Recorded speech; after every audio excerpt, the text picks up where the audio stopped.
Hola, buenas noches. Bien, con respecto al ejercicio que dejé, quería dejar en claro un par de cosas porque he visto los ejercicios que me enviaron y me parece que van a tener ciertos inconvenientes. Entonces, creo que con este videito quizás se pueda resolver.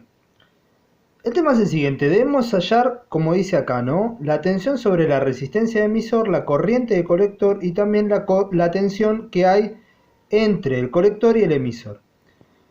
¿Qué es lo que primero debemos observar? Que hay dos mallas, ¿sí? Vemos que a través de las leyes de Kirchhoff podemos recorrer este circuito, ¿sí?, o este transistor que va a estar polarizado a través de dos mallas. La malla 1, ¿sí?, que sale justamente de BCC, va a pasar por la resistencia de base, luego por la tensión base emisor y finalmente por la resistencia de emisor.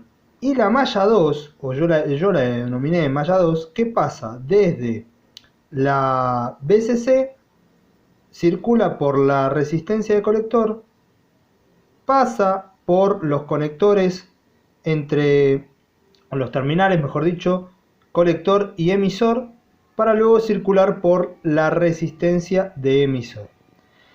Lo que nosotros sabemos a través de los apuntes que yo les he dejado es que la corriente de colector es igual a la corriente de base más la corriente de emisor, ¿sí?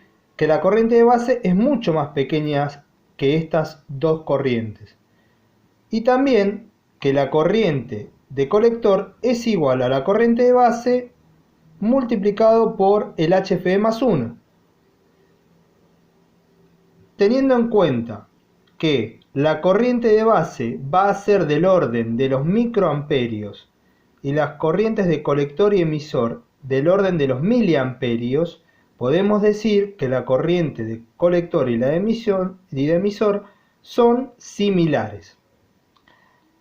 ¿Se acuerdan que yo les había dicho que podíamos recorrer, ¿sí?, este circuito a través de dos mallas, ¿sí?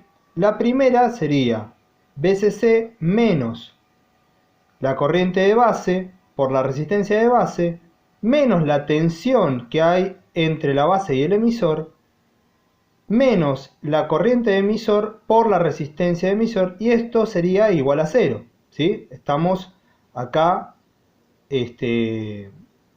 resolviendo por Kirchhoff. Luego se hace justamente el desarrollo para averiguar la incógnita. Yo debo averiguar la corriente de base, ¿sí? Vamos a ir suplantando, por ejemplo, la corriente de emisor la suplanto por la corriente de colector. Y luego hago lo mismo, ¿sí?, suplantando la corriente de colector por la corriente de base. Fíjense que acá donde estaba la corriente de colector, luego suplanto por IB por HFE más 1. Acá tendría que ir el más 1. Ahí está. Y voy a tener que finalmente la corriente de base va a ser igual a BCC menos la tensión base emisor sobre la resistencia de base más HFE más 1 por la resistencia de emisor.